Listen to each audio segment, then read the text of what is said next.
पद्मिश 24/7 में आपका स्वागत है। मैं हूं अर्चना मिश्रा। सबसे पहले एक नजर आज की हेडलाइंस पर।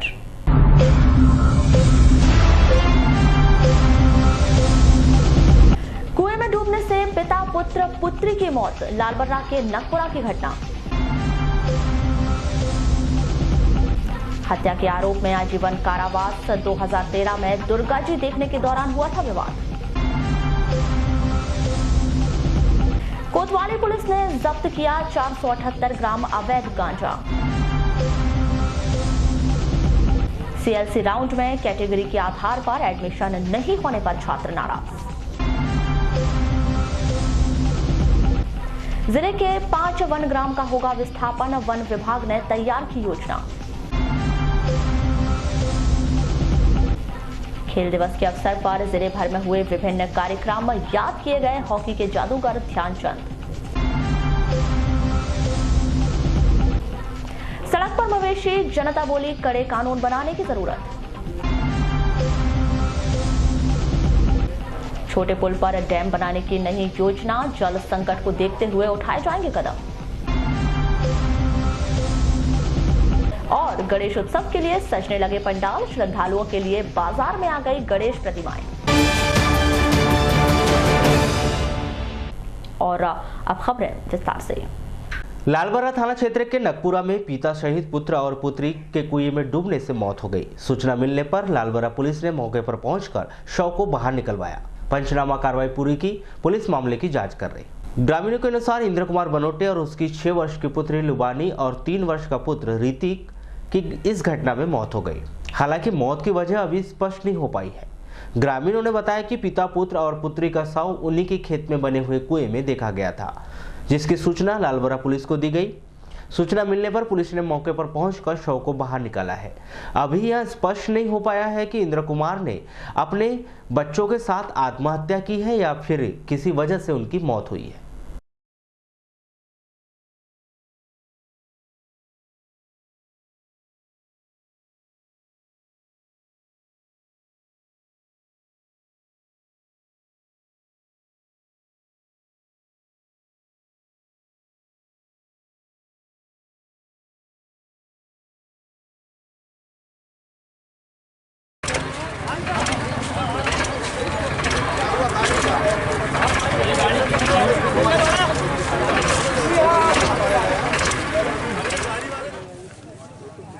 कितनी जमीन है इनकी?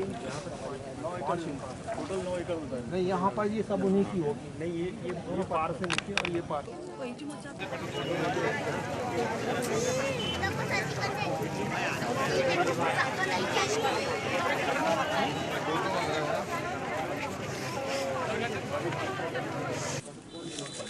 पकड़ना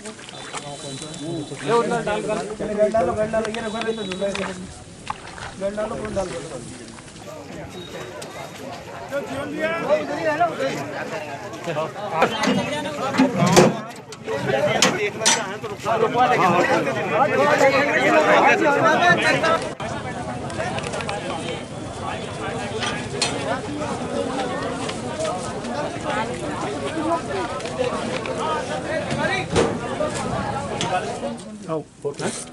चलो ठीक है, अपने अपने तरफ काम देना है, एक साथ तिरछा मत करना।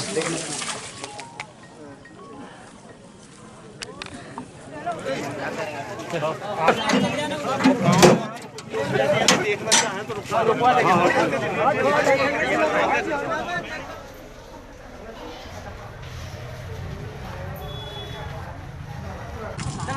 3 व्यक्ति डूब के मर चुके हैं। ये घटना करीब 7 बजे की है। इंद्र कुमार बनोटे बेटा और बेटी के साथ में खेत घूमने के लिए और घास काटने के लिए जानवर के आए हुए थे। तो ऐसा ज्ञात होता है कि बेटा बेटी में से कोई भी पहले कुआं में गिरा होगा, उसको बचाने के चक्कर में वह भी कुआं में कूदा, लेकिन निकल नहीं पाया। तो घटना की जानकारी आप लोग कैसे लगी? घटना की जानकारी क्या है, मृतक के जो पिता है सेवक बनोटे, जब इनको पता चला कि 2 घंटा हो गए घर से निकले हैं और घर नहीं पहुँचे हैं, तो थोड़ा सा उनको लगा कि कहाँ गए होंगे।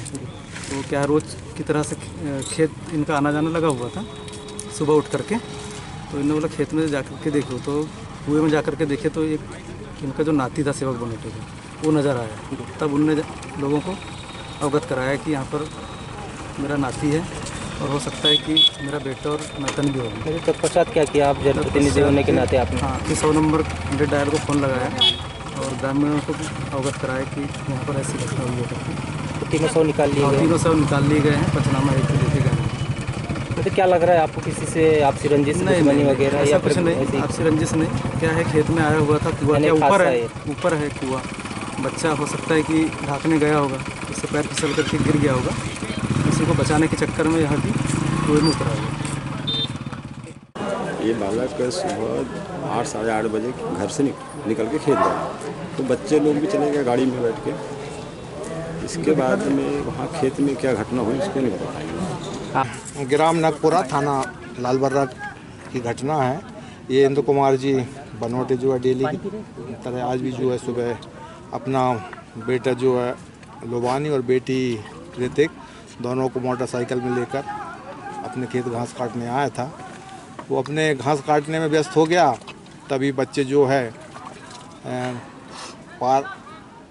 धान की पार के किनारे बनी कुइया में गिरने की आवाज़ सुन के ये भी दौड़ा होगा, और जब उनको अंदर देख के ये भी नीचे उतरा और खुद अपने आप को संभल नहीं पाया, जिस कारण से ये भी पानी में डूब के खत्म हो गया। इस तरह जो है को बाहर निकाला गया, हाँ, तो प्रथम दृष्टया क्या लग रहा है? हाँ नहीं, प्रथम दृष्टया तो क्लियर है, ये स्पष्ट है कि तीनों की मृत्यु जो है पानी में डूबने से हुई है, क्योंकि उनके नाक से जो है पानी निकल रहा है।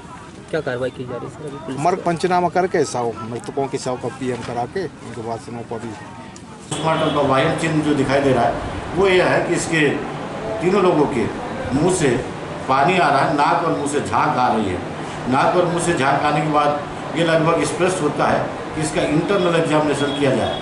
आंतरिक परीक्षण करने के बाद ये देखा गया है कि इसके फेफड़े में पूरी तरह पानी है, साथ में पेट में भी पानी है। तो मृतक जो है इंद्र कुमार एवं उसकी बच्ची लुभानी तथा बच्चा ऋतिक कुमार, ये तीनों लोगों की मृत्यु जो है सांस अवरुद्ध होने से पानी में डूबने के बाद की हुई है। तो मृत्यु का कारण पानी में डूबना स्पष्ट रूप से दिखाई देता है। मध्य प्रदेश शासन जिला खेल एवं युवा कल्याण विभाग की प्रशिक्षक सुनीता सिद्दीकी से प्रशिक्षण प्राप्त करके हॉकी फीडर सेंटर के 14 बालक बालिकाओं का चयन शालेय राज्य स्तरीय हॉकी मिनी टीम में किया गया है। चयनित बालिकाओं में खुशी, प्राची, सोहा, रंजिता, दिव्या, वर्षा, अंकुर और लीना का समावेश है। तो वहीं बालकों में डिलन, अयान, साहिल, प्रेम कुमार, रितेश और मुकेश का चयन किया गया है। आपको बताएं कि शालेय राज्य स्तरीय हॉकी प्रतियोगिता का आयोजन 28 अगस्त से 1 नवंबर तक ग्वालियर में किया गया है, जिसमें चयनित खिलाड़ी हिस्सा लेकर जिले का नाम गौरवान्वित करेंगे।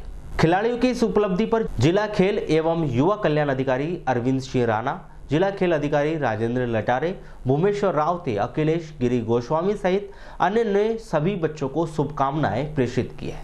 राजीव गांधी आश्रय योजना के तहत झुग्गी झोपड़ी निवासियों को आवासीय पट्टे एवं प्रधानमंत्री आवास योजना के अंतर्गत आने वाले हितग्राहियों को दूसरी किस्त दिए जाने की मांग को लेकर मध्य प्रदेश कांग्रेस कमेटी झुग्गी झोपड़ी प्रकोष्ठ के बैनर तले कलेक्टर कार्यालय में ज्ञापन सौंपा गया। शहर में निकाली गई यह रैली के माध्यम से प्रभारी मंत्री कमलेश्वर पटेल के नाम ज्ञापन सौंपा गया। ज्ञापन में उन्होंने इन दोनों ही मांगों को जल्द से जल्द पूरा किए जाने की मांग की, साथ ही मांग पूरी न होने पर नगरीय निकाय चुनाव का बहिष्कार किए जाने की चेतावनी दी। झुग्गी झोपड़ी जिंदाबाद, झुग्गी झोपड़ी जिंदाबाद, हमारी मांगे पूरी करो, हमारी मांगे पूरी करो, हमारी मांगे पूरी करो, हमारी मांगे पूरी करो, हमारी मांगे पूरी करो। जरा मोगांव आवाज़ पूरी थी और कुछ शहर के लोग जिनको दूसरी किस्त नहीं मिली, तो माननीय प्रभारी मंत्री कमलेश पटेल जी को ज्ञापन देने आए थे। अचानक उनका आना कैंसिल हो गया। इनकी ग्रामीणों की ये समस्या है कि इनके मकानों के पट्टे नहीं हैं। अब इनके मकानों के पट्टे नहीं हैं तो इनको इंदिरा आवास, मुख्यमंत्री और प्रधानमंत्री आवास का फायदा है। तो ये काफ़ी सीरियस है, काफ़ी दिन से ये लोग वहाँ निवास कर रहे हैं। बेचारे गरीब लोग हैं और शासकीय योजनाओं से वंचित हैं। तो हमारा माननीय कमलनाथ जी से, मुख्यमंत्री जी से, सचिव कमलनाथ जी से अनुरोध है कि इस समस्या को जल्दी सर्वे करा के और उनको पट्टे दिए जाए, क्योंकि जबलपुर की कैबिनेट की बैठक में माननीय कमलनाथ जी ने अधिकारियों को आदेश दिए थे कि इनका जल्दी सर्वे करा के और इनको मकानों की रजिस्ट्री करके देंगे। तो हमारा ये उसी से बात को लेकर कमलेश पटरे जी को ज्ञापन देने आए थे। और शहर के लोग इस वर्ष भीषण जल संकट की पीड़ा झेल चुके हैं। इसे देखते हुए जुलाई माह में लगातार यही घोषणा की जा रही थी कि जल्द ही शहर के वैनगंगा स्थित छोटे पुल पर स्टॉप डैम बनाया जाएगा, जिससे लंबे समय तक पानी को एकत्रित करके रखने से गर्मी के समय में परेशानी नहीं होगी। लेकिन अब तक इस विषय पर कोई योजना तैयार नहीं हुई। नगर पालिका के सीएमओ दिनेश बागमारे के अनुसार इस वर्ष बारिश बहुत अच्छी हुई है और आगामी दिनों में पानी की उपलब्धता को देखते हुए योजना तैयार की जाएगी। आपको बता दें कि इस वर्ष जिले में सामान्य से कम बारिश हुई है। निश्चित ही वैनगंगा का जलस्तर बहुत बेहतर है। यहाँ सब कुछ सिवनी में हुई अच्छी बारिश के कारण है। जानकारी के अनुसार इस वर्ष जल्द ही जल बचाने की ओर काम नहीं किया गया तो आगामी समय में परेशान होना तय है। इसके पीछे बड़ी वजह लगातार वैनगंगा नदी में रेत के उत्खनन के कारण जल एकत्रित नहीं होना बताया जा रहा है। देखना अब यह है कि नगर पालिका परिषद शहर के लोगों को जल प्रदाय और भीषण जल संकट से बचाने के लिए भविष्य में क्या योजना बनाती है। इस वर्ष बरसात तो काफ़ी अच्छी हुई है और पिछले बार में था नहीं, लेकिन मैंने ये पता किया कि तो पानी को लेकर समस्या खड़ी हुई थी। लेकिन आगामी जो गर्मी का सीजन आएगा उसमें कोई पानी की समस्या निर्मित नहीं। इसको लेके क्या आप करेंगे? स्टॉप डैम का निर्माण कार्य का होना था, ऐसा उस समय की परिस्थितियों पर निर्भर है, लेकिन यह है कि पानी पर्याप्त मात्रा में स्टॉक करके रखा जाएगा इंटरवेल के लिए, ताकि पर्याप्त पूर्ति की जा सके। समय के साथ लोगों को विकास से जुड़ने और जंगल के भीतर बाघ को सुरक्षित रखने के लिए वन विभाग सुदूर वनों के भीतर बसे वन ग्राम को विस्थापित करने जा रहा है। इसी कड़ी में आगामी दिनों में 5 वन ग्राम स्थापित होंगे। विश्व बाघ दिवस के अवसर पर बाघ को सबसे अधिक सुरक्षित करने के मामले में मध्य प्रदेश को टाइगर स्टेट का दर्जा मिला। इसके साथ ही बालाघाट की और जिम्मेदारी बढ़ गई, क्योंकि माना यही जाता है कि मध्य प्रदेश में सबसे अधिक सुरक्षित यदि बाघ कहीं है तो वो बालाघाट में है। इसे देखते हुए जंगल के भीतर मनुष्य की उपस्थिति को कम करने के लिए जिले के 5 वन ग्राम चिकलाबड्डी, सोनावानी, खारा, कोकमा, पोलबतुरा को आगामी दिनों में विस्थापित करने की योजना बनाई गई है, जिसमें प्रत्येक 18 साल से अधिक उम्र के व्यक्ति को एक परिवार मानते हुए 10 लाख रुपया विस्थापन के बदले दिया जाएगा। अभी जो हमारे जो वनांचल में रहने वाले जो दूरस्थ वनांचल है हमारे इसमें, जिसमें लालबर्रा रेंज में 3 वन ग्राम ऐसे हैं जो विस्थापन की कार्रवाई उसमें प्रचलित है, जिसमें सोनावानी है, चिकलाबड्डी है, नवे गाँव है। तो इसमें अभी प्रपोजल तैयार हो रहे हैं, DPR तैयार हो रही है और प्रस्ताव भेजे जाएंगे ऊपर, वहाँ से अनुमोदन होने के बाद उसमें आगामी कार्रवाई की जाएगी। सर बालाघाट रेंज की अगर बात करें तो बालाघाट रेंज में कितने हैं? बालाघाट में भी जैसे कुर्सी टोला वगैरह है, लेकिन अभी इनके प्रस्ताव नहीं बने हैं और नहीं ऐसी कोई अभी प्लानिंग हुई है। उनका भी आगामी सालों में उनका भी कोई ऐसी योजना बनेगी।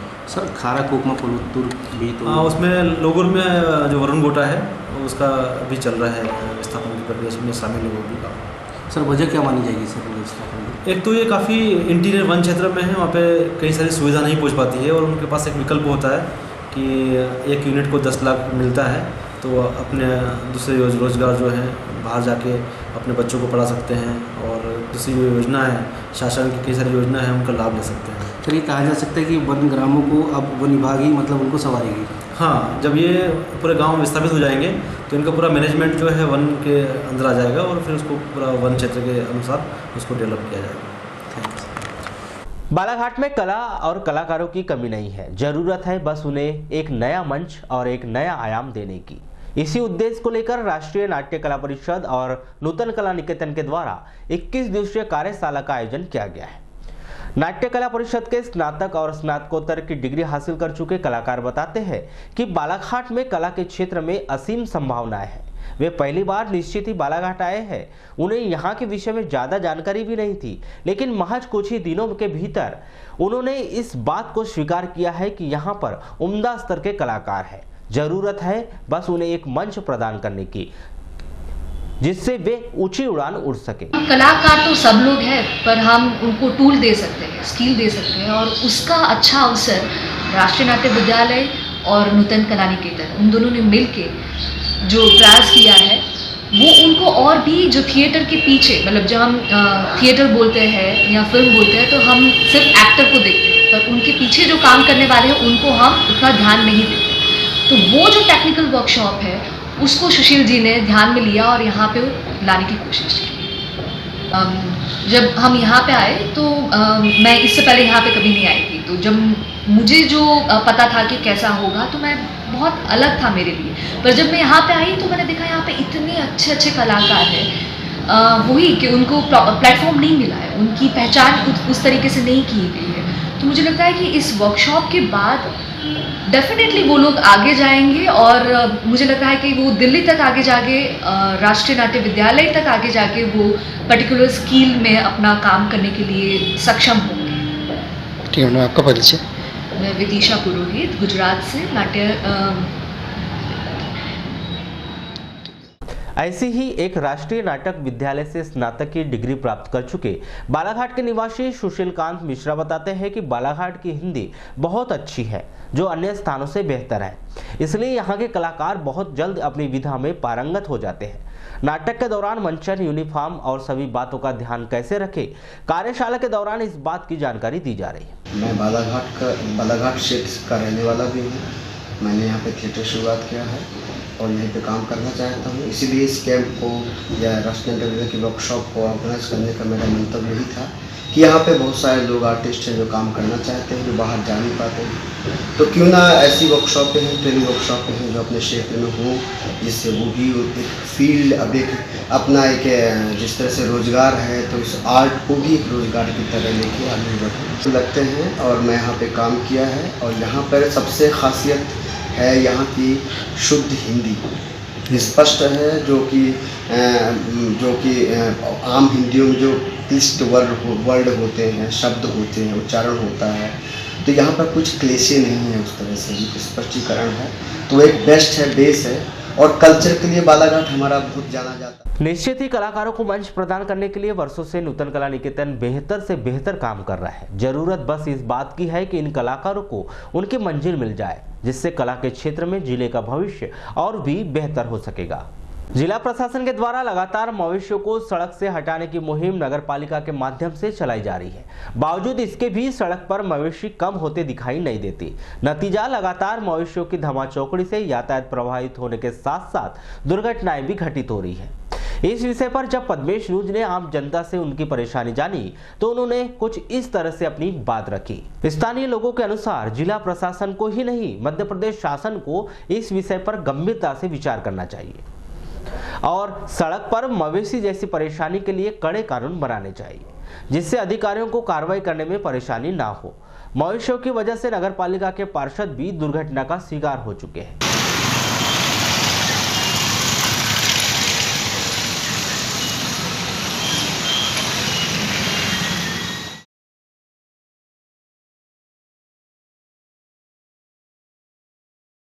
नहीं आ रही क्या है, बहुत एक्सीडेंट भी हो रहे हैं और आने जाने वाले को तकलीफ भी हो रही है। और कल वहाँ पे काली पुतली में पार्षद का भी एक्सीडेंट हो गया, इससे क्या परेशानी बहुत होते जा रही है। आप क्या चाहते हैं नगर पालिका? कुछ नहीं चाहते कि थोड़ा नगर पालिका वाले इनको थोड़ा सा सेट कर ले और थोड़ा इन पे ध्यान दे तो थोड़ा अच्छा रहेगा, क्योंकि दिक्कत इतनी हो रही है कि गाड़े घोड़े इधर भी जाओ अपने बस स्टैंड की तरफ, वहाँ भी पूरी भैंसियाँ गैया दुनिया भर की बैठी रहती है और आने जाने वाले को बहुत तकलीफ हो रही है। तो इसमें जैसे अगर मान के चलो कोई एक्सीडेंट होता है, कोई मरता है, तो इसकी जवाबदारी कौन लेगा? इसके बारे में अब आप नगर पालिका वाले से बोलते हैं हम कि चलो भाई इसको थोड़ा बहुत सेट करवाओ। और भैया देखिए, आज ये जो पशु मालिकों ने पशु पाल कर और जो सार्वजनिक रूप से छोड़ दिया गया है, इससे नुकसान सिर्फ पशु और पशु मालिकों को नहीं है, जान हानि हो रही है, मनुष्यों को नुकसान हो रहा है, आसपास के क्षेत्रवासियों को नुकसान हो रहा है, यहाँ तक कि पशु की जान जा रही है। तो मेरा इसमें मानना है कि प्रशासन को कठोर रूप से इसमें नियम ये लागू कर देना चाहिए कि या तो आप अपने पशुओं को अपने घर में पालिए, या तो फिर गवर्नमेंट इन पशुओं को उठाकर गौशाला हो जाए या बाहर जहाँ पे भी उचित व्यवस्था हो जाए। लेकिन अगर नगर में पशु रहेंगे तो हमारा बालाघाट शहर ऐसा है, मतलब 24 घंटे बालाघाट शहर की रोडें मार्ग चलते रहते हैं और ऐसी कंडीशन में अगर आप पशु बीच में आते तो अभी मैंने सुना रात की न्यूज़ है, रोज मैं सुन रहा हूँ न्यूज़ पे कि आपके चैनल के माध्यम से भी जानकारी लगी कि नगर पालिका के एक पार्षद भी पशु के कारण चोटिल है। तो मेरे कहीं ना कहीं पशुओं के कारण जो रोज एक्सीडेंट हो रहे हैं, इस पर रोकथाम जिला प्रशासन को करनी चाहिए। थोड़ा है थोड़े की जरूरत है कि तर्ज पर लोग अब भी नगर पालिका को सलाह दे रहे हैं कि नगर पालिका को इन मवेशियों पर कार्रवाई करना चाहिए। शहर के हर चौक चौराहों पर पूरे समय मवेशियों का जमावड़ा देखा जा सकता है, जिससे दुर्घटना का अंदेशा बना रहता है। शासन सख्त से सख्त कार्रवाई करे तभी कुछ हल निकल सकता है। देखा जाए तो कि हर चौक चौराहे पे मवेशियाँ रात दिन बैठे रहती हैं, रात के समय अक्सर बैठे रहती है, इससे दुर्घटना होने का अंदेशा रहता है। क्या करना चाहिए शासन प्रशासन को? शासन को तो इसकी वजह से पशु मालिक जो भी है सख्त से सख्त कार्रवाई की जाए। बहुत परेशानी है, आने जाने वालों को तकलीफें हैं बहुत ज़्यादा, और पशु हैं बहुत इतने रहते हैं कि भीड़ भड़का बहुत ज़्यादा रहती है। इसके समाधान करना चाहिए अपना मंत्री हो और ये हो अपना नगर पालिका को क्या करना चाहिए? नगर पालिका के लिए अध्यक्ष जो है मोदे लोग हैं, उन लोग को इस चीज़ पे ध्यान देना चाहिए। क्या अभी इसमें दुर्घटनाएं हो सकती है? हो सकती नहीं, होती रहती है, बहुत होती है, हमने तो बहुत देखे हैं। कल भी हुई, परसों भी हुई, इतनी दुर्घटना हुई बहुत ज़्यादा, 2-3 दिन तक अक्सर हुई है। नगर के नागरिक बताते हैं कि दिन में तो जैसे तैसे मवेशी दिख जाते हैं, लेकिन रात के अंधेरे में अधिकांश समय यहाँ होता है कि मवेशी दिखाई नहीं देते, जो दुर्घटना का बड़ा कारण बनते जा रहे हैं। लोगों के अनुसार नगर पालिका ही नहीं, नगर से लगी हुई पंचायतों के सरपंचों को भी नोटिस भेज दिया जाए कि वे अपने पंचायतों के मवेशियों को सड़क पर न आने दें। समस्या ये है कि आए दिन इतनी दुर्घटना हो रही है यहाँ पर। दिन में तो जैसे तैसे लोगों को जानवर दिख ही जाता है, लेकिन रात के अंधेरे में मवेशी दिख नहीं पाते, इसके कारण दुर्घटना बहुत हो रही है। और आप क्या मांग रखते हो शासन प्रशासन से? हमारी एक ही मांग है कि जो शहर से लगे पंचायत हो या हाईवे रोड हो, उन रोडों की सभी पंचायतों से और नगर पालिका अध्यक्ष से निवेदन है कि कलेक्टर साहब उनको नोटिस भिजवाए कि रोड पर जो भी जानवर खड़े रहते हैं उनके पक्ष से कार्रवाई की जाए। क्या पशु मालिकों पर भी कार्रवाई होनी चाहिए? अब होनी तो चाहिए कार्रवाई। आपको बता दें कि बीते 2 माह से नगर पालिका में लगातार सड़क पर आवारा घूम रहे मवेशियों को कांजी हाउस में बंद कर वारासुनी गौशाला भेज रही है। इस दौरान 1.5 सैकड़ा मवेशी गौशाला भेजे जा चुके हैं, तो 3 सैकड़ा से अधिक मवेशी कांजी हाउस में बंद हो चुके हैं। लेकिन नियमों में इतनी अधिक शिथिलता है कि कांजी हाउस में मवेशी बंद होते ही मवेशी मालिक पहुंच जाते हैं, जुर्माने की राशि जमा करते हैं और मवेशियों को छुड़ा ले जाते हैं। हालात जस के तस है, या कहे ऐसे दर्जनों मवेशी पालक है जो अपनी दबंगई दिखाते हुए मवेशियों को छुड़ा ले जाते हैं, जिस कारण सड़क से मवेशियों की संख्या कम होती दिखाई नहीं दे रही है। दिन हो या रात, पूरे समय मवेशी बड़े आसानी से सड़क पर यातायात व्यवस्था बदहाल करते हुए देखे जा सकते हैं, जो रात के समय दुर्घटना का कारण बन जाते हैं। पद्मेश न्यूज में दिन और रात पूरे समय अपने कैमरे में तस्वीर को कैद किया, जिससे शहर में मवेशियों की स्थिति और नगर पालिका के द्वारा की जा रही कार्रवाई आम जनता के सामने आ सके। राजस्व विभाग के द्वारा अपनी आय बढ़ाने के लिए जमीन के डायवर्शन और टैक्स की वसूली का अभियान शुरू किया गया है। इसके लिए बाकायदा उनके द्वारा मुनादी कर आम जनता को सूचित किया जा रहा है कि टैक्स नहीं जमा किए तो हो सकती है कुर्की जैसी कार्रवाई। आपको बता दें कि बीते दिनों ही मध्य प्रदेश शासन के द्वारा यह फैसला लिया गया था, जिसके बाद कलेक्टर दीपक आर्य ने जिले भर में राजस्व अधिकारियों को निर्देशित किया गया है कि वे जल्द से जल्द वसूली पूरी करें, जिससे राजस्व जमा किया जा सके। इसके लिए बाकायदा गांव-गांव में कोटवार के माध्यम से इस तरह से मुनादी करवाई जा रही है। जिनके प्लॉट या मकान डायवर्सन वाले हैं, वे 2 दिवस के भीतर पटवारी कार्यालय में जाकर अपना मकान प्लॉट का डायवर्सन 2019-20 तक अवश्य पेश करेंगे, अन्यथा तहसीलदार साहब द्वारा कुर्की की कार्रवाई प्रारंभ की जाएगी। आप लोगों को अपने प्लॉट एवं मकान का डायवर्सन जिनका है वो 2019-20 तक अवश्य पेश करेंगे, अन्यथा उनके ऊपर तहसीलदार साहब द्वारा कुर्की की कार्रवाई की जाएगी।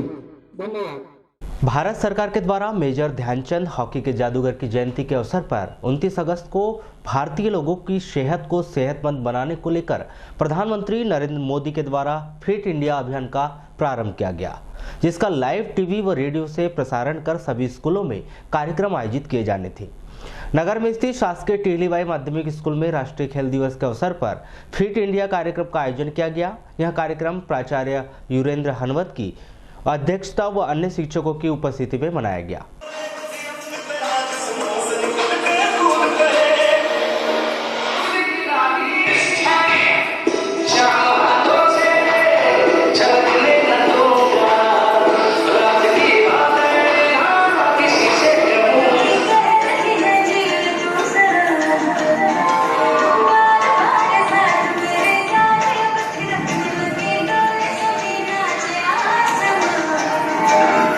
आज शासन के निर्देशानुसार फिट इंडिया मूवमेंट कार्यक्रम 10 बजे से टीलीबाई शासकीय माध्यमिक शाला वाराणसी में भी प्रारंभ किया गया, जिसके अंतर्गत फिट इंडिया मूवमेंट कार्यक्रम के अंतर्गत माननीय प्रधानमंत्री जी का जो संबोधन आया उसे बच्चों को सुनाया गया और उसके बाद शासन के निर्देशानुसार कार्यक्रम के उपरांत गतिविधियां, सांस्कृतिक कार्यक्रम, खेलकूद का आयोजन शाला में किया जा रहा है। कमला नेहरू स्कूल में विविध प्रतियोगिताओं का आयोजन हुआ। नगर के शासकीय कमला नेहरू उच्चतर माध्यमिक विद्यालय, कन्या विद्यालय एवं कमला नेहरू माध्यमिक स्कूल के संयुक्त तत्वाधान में फिट इंडिया कार्यक्रम का आयोजन किया गया। यह कार्यक्रम संस्था प्राचार्य आर वर्मा की अध्यक्षता व अन्य शिक्षकों की उपस्थिति में किया गया, जिसमें विद्यार्थियों को सुबह योगा कराया गया, जिसके पश्चात प्रधानमंत्री नरेंद्र मोदी का फिट इंडिया कार्यक्रम के प्रसारण का लाइव उद्बोधन सुनाया गया।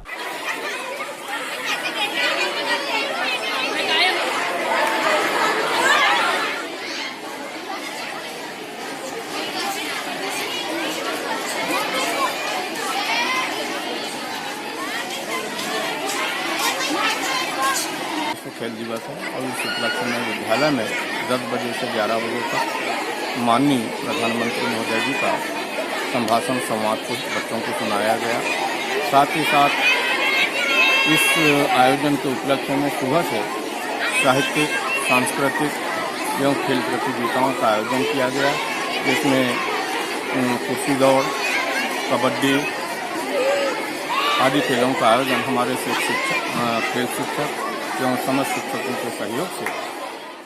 लालबरा के स्थानीय सामुदायिक स्वास्थ्य केंद्र में राष्ट्रीय अंधत्व निवारण कार्यक्रम के अंतर्गत 29 अगस्त को समता फाउंडेशन मुंबई व देव नेत्रालय जबलपुर के सहयोग से एक दिवसीय निःशुल्क नेत्र जांच शिविर का आयोजन किया गया।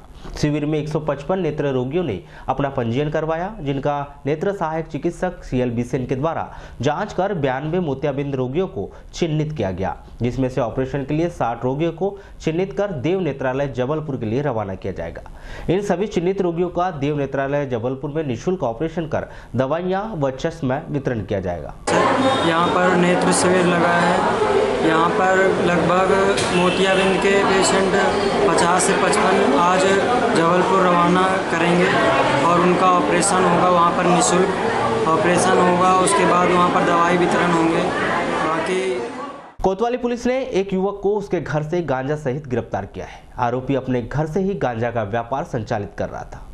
टीआई विजय सिंह परिस्थिति बताते हैं कि शहर के गोंदिया रोड स्थित वार्ड नंबर 19 सिंधी कॉलोनी निवासी प्रशांत परिहार उम्र 29 वर्ष को 478 ग्राम अवैध गांजा मादक पदार्थ के साथ पकड़ा गया है। 28/8/19 को शाम को मुखबिर द्वारा सूचना प्राप्त हुई कि वार्ड नंबर 19 सिंधी कॉलोनी में प्रशांत उर्फ छोटू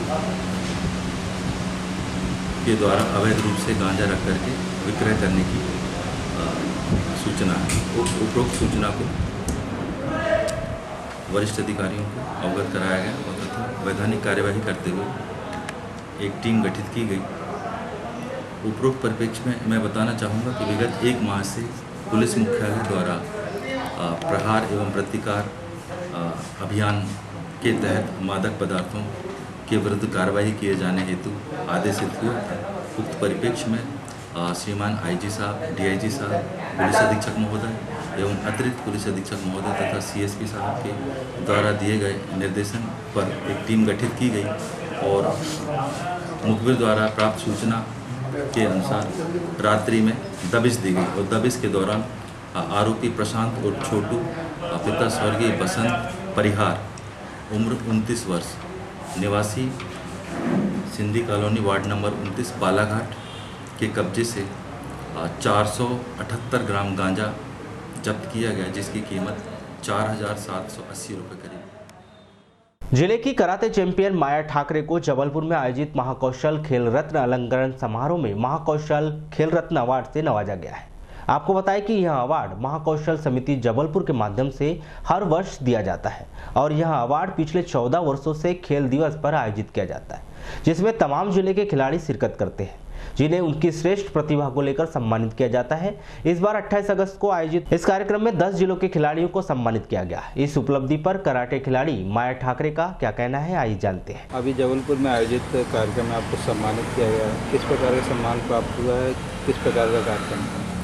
सर कराटे में ब्रॉन्ज मेडल लगा था, उसके लिए जबलपुर में मानस भवन में कार्यक्रम आयोजित हुआ। यस सर, कार्यक्रम आयोजित हुआ सर। वहाँ पे सम्मान समारोह था।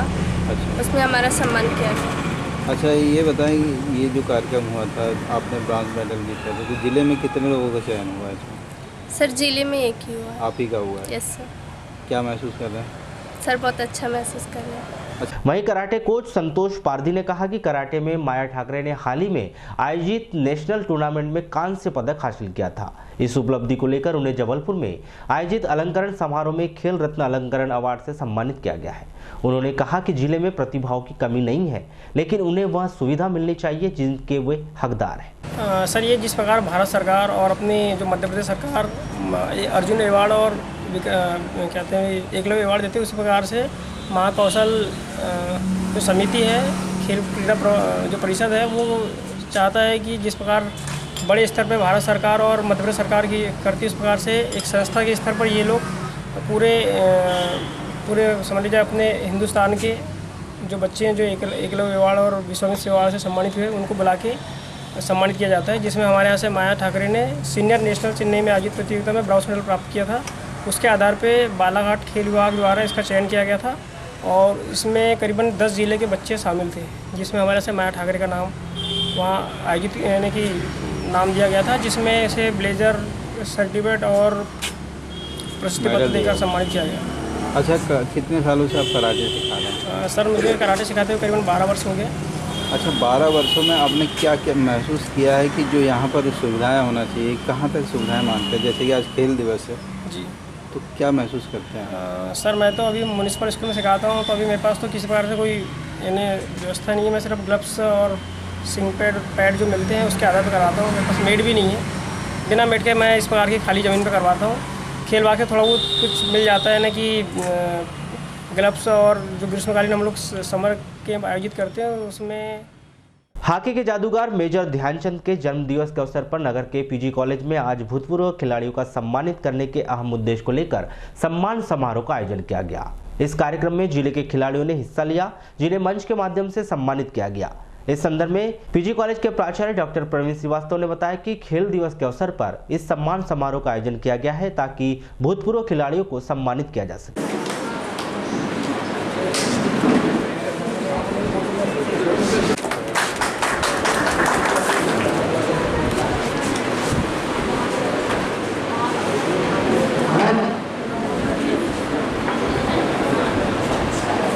इस महाविद्यालय से जो भूतपूर्व छात्र हैं, लगभग 67 बैच के लोग भी आज यहाँ उपस्थित थे, जिन्होंने अपने समय में विश्वविद्यालय स्तर पर सागर विश्वविद्यालय या जबलपुर विश्वविद्यालय का प्रतिनिधित्व किया है। आज खेल दिवस है और ये तीसरा वर्ष है जब हम लोग ये कार्यक्रम करते हैं। तो इसी बहाने वो लोग आए कॉलेज में, उन्होंने देखा, घूमा, अपने अनुभव शेयर किए और सम्मान तो हम लोगों ने किया।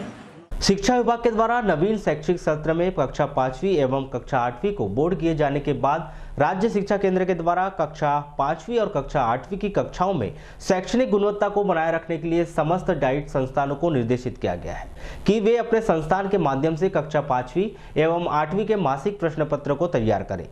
इस आदेश के तहत जिले के डाइट संस्थान में तमाम प्राथमिक एवं माध्यमिक स्कूल के लिए प्रश्न पत्र तैयार किए जा रहे हैं। इन सभी प्रश्न पत्रों को डीपीसी के माध्यम से इन स्कूलों में भेजा जा रहा है, जहां पर प्रत्येक माह छात्रों की गुणवत्ता को परखा जाएगा। इस संदर्भ में डाइट के प्राचार्य का क्या कहना है, आइए जानते हैं। नहीं, 5वीं 8वीं के मासिक टेस्ट के पेपर डाइट के माध्यम से बनना है और वो डीपीसी को हम देंगे, डीपीसी के माध्यम से स्कूलों तक पहुँचेगा। सर क्या वजह है कि जो है डाइट से मंथली पेपर बनवाए जा रहे हैं? वो एक रूपता रहेगी और थोड़ी परिपक्वता रहेगी। तो ये क्या शिक्षकों का चयन किया जाएगा, इसमें कैसा होगा ये? खैर पेपर तो विषय शिक्षकों के माध्यम से बनाए जाएंगे ये और उसके बाद बच्चों की परीक्षा ली जाएगी। तो सर ये मासिक जो परीक्षाएं हैं ये हर स्कूलों में? हाँ, हर स्कूल में, हर सरकारी प्राइमरी स्कूल में और मिडिल स्कूल में मासिक परीक्षा होगी हर विषय की। हॉकी के जादूगर मेजर ध्यानचंद के जन्म दिवस को पूरा भारतवर्ष खेल दिवस के रूप में मना रहा है। इसी कड़ी में नेहरू स्पोर्टिंग क्लब के द्वारा शहर के शहीद चंद्रशेखर आजाद नगर पालिका मैदान में जन्मदिन का आयोजन किया गया। इस दौरान हॉकी खिलाड़ी, नेहरू स्पोर्टिंग क्लब के सदस्य व खेल प्रेमी बड़ी संख्या में मौजूद रहे। इस अवसर पर नगर पालिका अध्यक्ष अनिल दुहारे ने बड़ी घोषणा की। नेहरू स्पोर्टिंग क्लब के द्वारा आयोजित किए जाने वाला हॉकी टूर्नामेंट 8 दिसंबर से 15 दिसंबर के बीच आयोजित होगा। आज हॉकी के जादूगर ध्यानचंद जी का जन्मदिन भारत सरकार पूरे देश में खेल दिवस के रूप में मनाया जाता है। उसी कड़ी में आज नेहरू स्पोर्टिंग क्लब बालाघाट द्वारा खेल दिवस मनाया गया। हॉकी प्रेमी और पूरे क्लब के संस्था के सदस्य और खेल प्रेमी जनता के द्वारा आज हमने यहाँ पे ध्यानचंद जी का जन्मदिन खेल दिवस के रूप में आज हमने मनाए। और नेहरू स्पोर्टिंग क्लब के तत्वाधान और जिला प्रशासन के तत्वाधान में जो हॉकी टूर्नामेंट होता है वो टूर्नामेंट इस बार 8 दिसंबर से 15 दिसंबर के बीच में करने का निश्चय किया गया है। नेहरू स्पोर्टिंग क्लब के महासचिव विजय वर्मा बताते हैं कि हर वर्ष मेजर ध्यानचंद जी का जन्मदिन इसी मैदान पर मनाया जाता है। आज खेल दिवस के अवसर पर ऑल इंडिया हॉकी टूर्नामेंट की तारीख भी तय कर दी गई है। आज 29 अगस्त हर साल की तरह स्वर्गीय मेजर ध्यानचंद जी जो भारत के महान हॉकी खिलाड़ी थे, जिन्होंने पूरी दुनिया में अपना परचम लहराया, उनकी आज जन्मतिथि है। और प्रतिवर्ष अनुसार इस साल भी हम लोगों ने बड़े उत्साह के साथ नेहरू स्पोर्टिंग के द्वारा अनिल दुहारे जी के मार्गदर्शन में इस आयोजन को हम लोगों ने किया। रानी दुर्गावती विश्वविद्यालय से संबंधित जिले के सभी महाविद्यालयों में CLC राउंड 3rd काउंसलिंग से प्रवेश प्रक्रिया लगभग पूर्ण हो चुकी है, लेकिन यह प्रक्रिया छात्रों को पसंद नहीं आ रही है। इसके पीछे 2 वजह बताई जा रही हैं। छात्र बताते हैं कि CLC राउंड में प्रथम और द्वितीय चरण की तरह कैटेगरी वाइज एडमिशन नहीं दिए जाते। इस कारण सभी सीटें सामान्य वर्ग के अनुसार भरी जाती हैं, जिस कारण OBC SC ST के छात्रों को कम प्रतिशत बनने पर योजना का लाभ नहीं मिल पाता। स्टूडेंट्स की तरफ से हमको समस्या रखनी है। एक्चुअली होता क्या है, हर साल जब भी सिलेक्शन होते हैं एक प्रोसीजर अप्लाई की जाती है। उस प्रोसीजर में क्या होता है, रिजर्वेशन के अकॉर्डिंग सिलेक्शन तय किया जाता है। लेकिन जब CLC का राउंड आता है तो उस टाइम में सारी की सारी सीटों को अनरिजर्व कैटेगरी में कन्वर्ट किया जाता है, जनरल में कन्वर्ट कर दिया जाता है। इससे क्या होता है कि जो रिजर्व कैटेगरी के स्टूडेंट हैं उनको उनका पूरा का पूरा हक नहीं मिल पाता। बहुत सारे रिजर्व कैटेगरी के SC ST OBC के बच्चों को सिलेक्शन नहीं मिला है। ये एक ट्रांसपेरेंट प्रोसीजर नहीं है। जब हम प्रिंसिपल सर से बात किए तो उन्होंने कहा कि ये पूरा का पूरा सिस्टम जो कंट्रोल हो रहा है भोपाल से कंट्रोल हो रहा है, उच्च शिक्षा विभाग से कंट्रोल हो रहा है। जटाशंकर त्रिवेदी महाविद्यालय के प्राचार्य डॉक्टर प्रवीण श्रीवास्तव बताते हैं कि CLC राउंड में प्रवेश की प्रक्रिया वरिष्ठ स्तर से की जा रही है। इसके लिए कुछ नियम बनाए गए हैं। प्रथम बार एडमिशन लेने वाले छात्र को पहले मौका मिलेगा। किसी भी सेमेस्टर में AT-KT आने वाले छात्र को बाद में मौका मिलेगा। नियमों का पालन किया जा रहा है। परसेंटेज जो कम वाले कह रहे हैं उनके साथ 2 बातें हो सकती हैं कि या तो उनको 4th सेमेस्टर में 6th सेमेस्टर में AT-KT रही है, या वो लोग कहीं MA करके LLB में आ रहे हैं, LLB में ये समस्या आ रही है, या कोई एक सिलेबस कर चुके हैं पास होके और फिर से दोबारा MA में एडमिशन ले रहे हैं। तो यदि वो दूसरी बार एडमिशन ले रहे हैं तो पॉलिसी ये बनी उच्च शिक्षा विभाग की कि पहले जो फर्स्ट टाइम एप्लीकेंट है, पहली बार जो आवेदन कर रहा है उसको फर्स्ट प्रेफरेंस है, और जो सेकंड चांस या कहीं छोड़ के आ रहा है उसको। खनिज साधन मंत्री प्रदीप जायसवाल ने कहा कि जिन खिलाड़ियों ने जिले का गौरव बढ़ाया है उनका मैं सम्मान करता हूं। हॉकी के जादूगर मेजर ध्यानचंद जी की बात अगर की जाए तो उन्हें उस समय उतनी सुविधाएं नहीं मिलती थी, फिर भी उन्होंने विश्व के खेल जगत में देश का झंडा लहराया और नाम आगे बढ़ाया। देखा जाए तो प्रतिभा किसी सुविधा की मोहताज नहीं होती है। प्रतिभा संपन्न खिलाड़ी को सुविधा मिलती है तो वह उसके लिए सोने पर सुहागा जैसा होता है। 29 अगस्त को कमला नेहरू महिला मंडल बालाघाट में खेल दिवस पर आयोजित कार्यक्रम को संबोधित करते हुए कहा, खेल दिवस पर आयोजित कार्यक्रम में विभिन्न खेल स्पर्धाओं में राष्ट्रीय एवं राज्य स्तरीय खेल प्रतियोगिताओं में सफलता अर्जित करने वाली जिले की खेल प्रतिभाओं को सम्मानित किया गया। मंत्री श्री जायसवाल ने कहा कि बालाघाट में एस्ट्रोटर्फ के लिए खेल मंत्री द्वारा 15 लाख रुपए देने की सहमति प्रदान कर दी गई है और यह कार्य शीघ्र प्रारंभ कर दिया जाएगा। बालाघाट में एस्ट्रोटर्फ मैदान बनने से इस क्षेत्र की हॉकी प्रतिभाओं को आगे आने का अवसर मिलेगा। हमारे जो छात्र छात्राएं जिन्होंने खिलाड़ी के रूप में अपने जिले का नाम गौरवशाली किया है, अपने परिवार का नाम बढ़ाया, ऐसे सभी खिलाड़ियों का भी मैं बहुत बहुत सम्मान करता हूँ।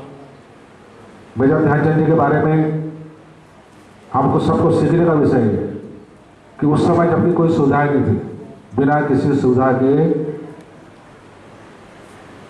बिना किसी बहुत कुछ मैं कहूँगा आर्थिक अभाव से कहूँ, उसके बावजूद ध्यानचंद ने पूरे वर्ल्ड में, पूरे विश्व में अपना झंडा फहराया। तो कुल मिलाकर जो प्रतिभा होती है वो किसी की सुविधाओं की मोहताज नहीं होती है। हमारे मन में इच्छा शक्ति होना चाहिए और खिलाड़ी भावना होना चाहिए। यदि सुविधाएं मिल जाती है तो वो सोने पे सुहागा है, लेकिन नहीं भी मिलती तो हमने कई खिलाड़ियों को ऐसा दिखा है जो बिना ट्रैक सूट के, बिना जूते के भी गोल्ड मेडल जीत कर आए, उनको उनके अंदर इतनी इच्छा शक्ति होती है और वही तो खिलाड़ी बोलते हैं। लालबर्रा जनपद शिक्षा केंद्र के सभा कक्ष में 29 अगस्त को कार्यालय जिला शिक्षा बालाघाट के नवोदय परीक्षा के तहत शासकीय व अशासकीय शालाओं के प्रधान पाठकों का प्रशिक्षण सह कार्यशाला का आयोजन किया गया। यह कार्यशाला विकासखंड स्त्रोत समन्वयक केजी बेसेन, जवाहर नवोदय विद्यालय वारासिवनी से पधारे दीपक जैन व एजाज अंसारी की प्रमुख उपस्थिति में संपन्न हुआ। इस दौरान प्रधान पाठकों को अधिक से अधिक ऑनलाइन पंजीयन प्रचार प्रसार के लिए आवश्यक दिशा निर्देश दिए गए। बीआरसी केजी के द्वारा समस्त शासकीय एवं अशासकीय शालाओं के प्रधान पाठकों को कक्षा 5वीं में अध्ययनरत समस्त छात्र छात्राओं का ऑनलाइन पंजीयन करने के लिए पहले से ही आवेदन का प्रारूप छात्र द्वारा तैयार करने के लिए निर्देशित किया गया ताकि ऑनलाइन आवेदन में किसी प्रकार की त्रुटि ना हो। नवोदय विद्यालय के फॉर्म 5वीं में जो बच्चे पढ़ रहे हैं इस समय, उनसे भरवाए जाने हैं, ऑनलाइन फॉर्म भरवाए जाने हैं, लेकिन ऑफलाइन भी पहले भरना है और उसके बाद ऑनलाइन की प्रक्रिया करना है। क्योंकि ग्रामीण क्षेत्र में लोग ये काम नहीं कर पाते हैं, इसलिए हमने उनके शिक्षकों को बुला करके ये दायित्व दिया है कि अपने शाला के बच्चों के फॉर्म भरें और उसको ऑनलाइन प्रक्रिया में ले आएँ ताकि हर बच्चा उसमें शामिल हो सके। तो नवोदय विद्यालय प्रवेश परीक्षा में बालाघाट ब्लॉक को एक टारगेट दिया गया है। 1500 बच्चों का आवेदन यहाँ से करवाया जाना है ना, लालबर्रा ब्लॉक से। तो उस संबंध में बिसेन जी के द्वारा बहुत सकारात्मक कार्य किए जा रहे हैं और जन शिक्षक और शिक्षक यहाँ के बहुत ही सक्रिय हैं, जिन्होंने इस संबंध में प्रत्येक ज़रूरतमंद बच्चों तक ये जानकारी पहुँचाने का प्रयास किया है। और हमारे यहाँ से श्री दीपेश कुमार जैन जी, जो कि बहुत ही सकारात्मक भूमिका निभाते हुए लालबर्रा ब्लॉक में उन्होंने सारी सामग्री का वितरण करवाया है और जो आवश्यक बिंदु हैं, जिनकी जानकारी बहुत ही आवश्यक है ऑनलाइन पोर्टल में भरने के लिए, वो सारी जानकारी श्री दीपेश कुमार जैन जी के द्वारा दी गई है। शहर में संचालित मेडिकल स्टोर में औषधि विभाग द्वारा रूटीन चेकिंग के तहत जांच की गई, जिसमें एक दुकान में कुछ दवाई अमानक होने पर उसे जांच के लिए लैब भिजवा दिया गया। औषधि निरीक्षक शरद कुमार जैन ने बताया कि लगातार वरिष्ठ अधिकारियों के निर्देशानुसार मेडिकल दुकानों की जांच की जा रही है।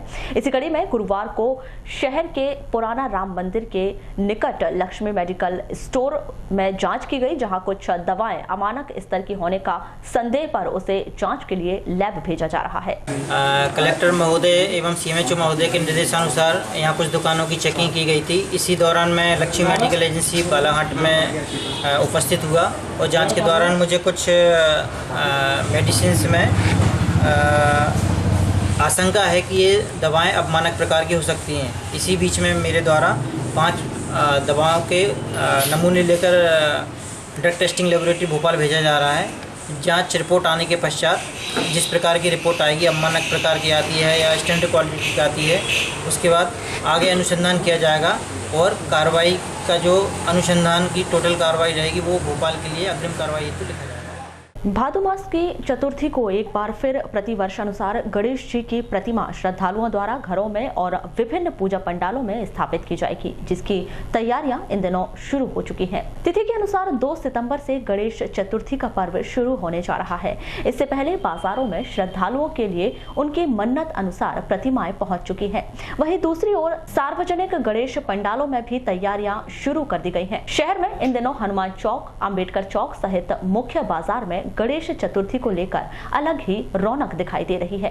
अनुसूचित जाति जनजाति अधिनियम के विशेष न्यायाधीश राजाराम भारतीय की अदालत ने हत्या के एक मामले में आरोपी अंकित उर्फ मोहित नगपुरे को आजीवन कारावास और 13,000 रुपए का अर्थदंड से दंडित किया है। ग्रामीण थाना अंतर्गत गायखुरी निवासी इस युवक के विरुद्ध अपने अन्य साथियों के साथ मिलकर प्रवीण उइके निवासी मांझापुर थाना वारासिवनी की हत्या कर दी गई थी।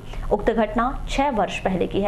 जानकारी के अनुसार 12 अक्टूबर 2013 की रात्रि प्रवीण मांझापुर से अपने साथियों के साथ बालाघाट दुर्गा जी देखने आया था।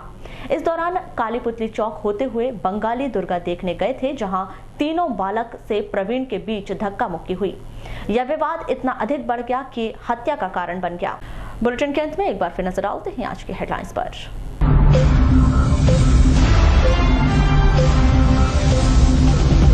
कुएं में डूबने से पिता पुत्र पुत्री की मौत, लालबर्रा के नगपुरा की घटना।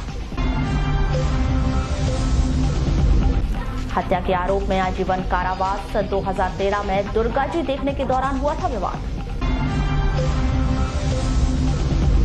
कोतवाली पुलिस ने जब्त किया 478 ग्राम अवैध गांजा। सीएलसी राउंड में कैटेगरी के आधार पर एडमिशन नहीं होने पर छात्र नाराज। जिले के 5 वन ग्राम का होगा विस्थापन, वन विभाग ने तैयार की योजना।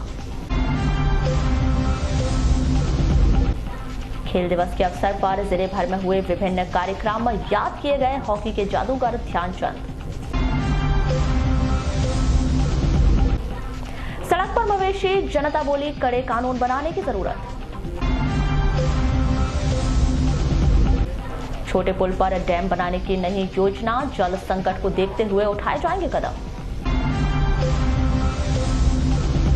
और गणेश उत्सव के लिए सजने लगे पंडाल, श्रद्धालुओं के लिए बाजार में आ गई गणेश प्रतिमाएं। तो ये थी अभी तक की खास खबरें। अगले न्यूज बुलेटिन के साथ फिर मुलाकात होगी, तब तक के लिए नमस्कार।